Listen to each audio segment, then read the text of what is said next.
जिस तरह पाकिस्तान पर इंडिया की मार के बाद अफगानिस्तान के लोग खुश होते हैं, वैसा ही नजारा 2 दिन से ताइवान का है। गालवन वैली में निहत्थे भारतीय रणबांकुरों का रण कौशल देख ताइवान खुश है। भारतीय शूरवीरों उच्चतम बलिदान देने से पहले हथियारबंद 43 चीनी सैनिकों को मौत के घाट उतार दिया था। इसी घटना को लेकर ताइवान सबसे अधिक बिकने वाले अखबार ताइवान न्यूज ने एक पोस्टर प्रकाशित किया है। इसे प्रकाशित करते हुए अखबार ने कैप्शन दिया है, photo of the day India's Ram text on Chinese dragon. इतना ही नहीं, इस फोटो का टाइटल है वी कॉन्करर वी किल। इस फोटो में भगवान राम को ड्रैगन का वध करते हुए दिखाया गया है। ऐसा आभास होता है कि ताइवान के लोगों ने भारतीय सैनिकों को राम का स्वरूप दिखाया है, जो एक दिन ड्रैगन रूपी चीन का वध करेंगे। दरअसल यह फोटो को ताइवान की सोशल मीडिया पर वायरल हो रहा है। ताइवान के अधिकांश लोग चीन के खिलाफ हैं, क्योंकि चीन ताइवान को हड़प लेना चाहता है। ताइवान की सरकार और ताइवान के लोग चीन को सबक सिखाना चाहते हैं, लेकिन उनकी क्षमता चीन से टक्कर लेने की नहीं है। इसलिए ताइवान भारत और अमेरिका जैसे देशों से सहयोग की अपेक्षा करता है। फिलहाल अमेरिका ने चीन से ताइवान की सुरक्षा के लिए 3 जंगी बेड़े साउथ चाइना सी में भेज दिए हैं। इस बीच पिछले 9 दिनों में 4 बार चीन के लड़ाकू जहाजों ने ताइवान के एयर स्पेस का उल्लंघन किया है। बुधवार को ताइवान की वायु सीमा का उल्लंघन करने के बाद चीन की कम्युनिस्ट सरकार के मुखपत्र ग्लोबल टाइम्स ने ताइवान को चिढ़ाते हुए लिखा है, देख लिया ना, हम 4 बार तुम्हारे घर में घुसे और अपनी मर्जी से वापस सकुशल लौट आए। जब हम कहर बरपाएंगे तो वो तुम्हारी हिफाजत के लिए नहीं आएगा। हालांकि ताइवान ने चीन की इस हरकत में कहा है कि चीन के जहाजों से एक बार फिर ताइवान की सीमाओं को लांघने की कोशिश की है। वहीं आपको आगे बता दें, भारत चीन के बीच गतिरोध जारी, मेजर जनरल स्तर की बातचीत बेनतीजा। भारत और चीन के बीच तनाव अपने चरम पर है। मेजर जनरल स्तर की बातचीत एक बार बेनतीजा रही है। लद्दाख में भारतीय और चीनी सैनिकों के बीच झड़प होने और उसमें दोनों पक्षों के लोगों के हताहत होने के बावजूद बुधवार को यह बातचीत हुई थी। बातचीत पहले से तय थी, लेकिन बातचीत अधूरी रही।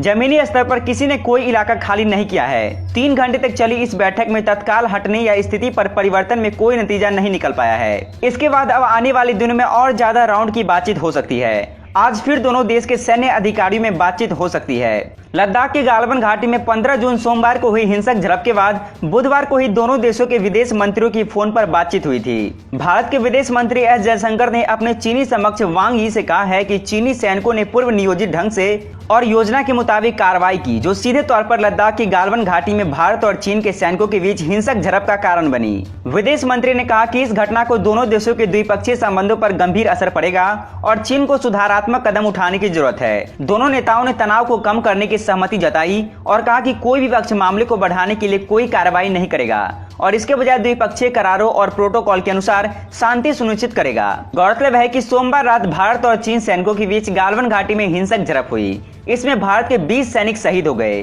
तो चीन के भी 40 से अधिक सैनिक हताहत हुए हैं। 1975 के बाद पहली बार इस तरह की हिंसक घटना को लेकर दोनों देशों के बीच तनाव चरम पर पहुंच गया है।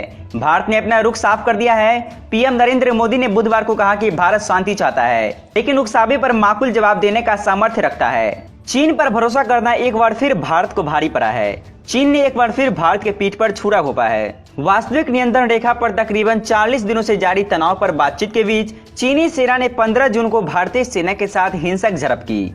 दोनों देशों की सेनाओं के बीच हिंसक झड़प की यह घटना तब हुई जब गालवन घाटी के पास दोनों देशों के बीच बातचीत के बाद सब कुछ सामान्य होने की स्थिति आगे बढ़ रही थी। चीन ने एक बार फिर भारत को धोखा दिया है। पूर्वी लद्दाख में पीछे हटने के वादे से पलटने वाले चीन ने बातचीत के लिए गए भारतीय सैनिकों पर हमला कर दिया, जिसमें 20 सैनिक शहीद हो गए।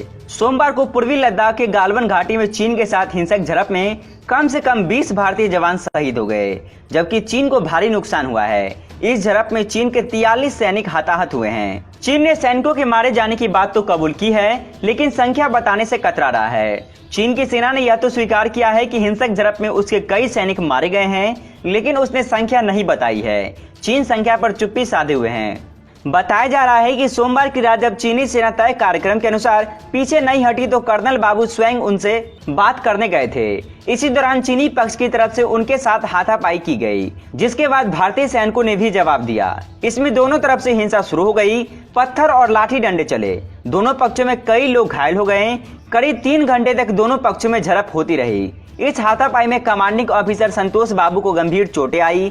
झड़प शुरू होने के बाद भारतीय सैनिकों की दूसरी टीम मौके पर पहुंची और फिर सेना ने चीन के इस धोखे पर करारा जवाब दिया। भारतीय सेना के पलटवार में चीनियों को भारी नुकसान पहुंचा। दरअसल चीन वास्तविक नियंत्रण रेखा यानी कि LAC की यथास्थिति को बदलना चाहता था और चीन की तरफ से यथास्थिति बदलने के प्रयास के नतीजे के रूप में यह हिंसक झड़प हुई। विदेश मंत्रालय के आधिकारिक प्रवक्ता अनुराग श्रीवास्तव ने कहा है कि चीनी पक्ष द्वारा एक तरफा रूप से LAC की स्थिति को बदलने का प्रयास किया गया है और यथास्थिति बदलने के प्रयास के नतीजे के रूप में एक हिंसक झड़प हुई है। उन्होंने कहा कि इस झड़प में दोनों पक्षों के सैनिक हताहत हुए, जिस स्थिति से बचा जा सकता था। उन्होंने चीन की निंदा करते हुए कहा कि उच्च स्तर पर जो समझौता हुआ था उसे चीनी पक्ष की ओर से तोड़ा गया। वहीं इस घटना के बाद चीनी ने उल्टे भारत पर घुसपैठ करने का आरोप लगाया है। बीजिंग का आरोप है कि भारतीय सैनिकों ने बॉर्डर क्रॉस करके चीनी सैनिकों पर हमला किया था। चीनी विदेश मंत्रालय की ओर से कहा गया है कि भारत ऐसी स्थिति में एक तरफा कार्रवाई न करे। तो फिलहाल के लिए इस वीडियो में बस इतना ही। उम्मीद है कि ये वीडियो आपको अच्छी लगी होगी, तो कृपया इस वीडियो पर एक लाइक कर दे और कमेंट में जय हिंद जरूर लिख दे। तब तक के लिए धन्यवाद।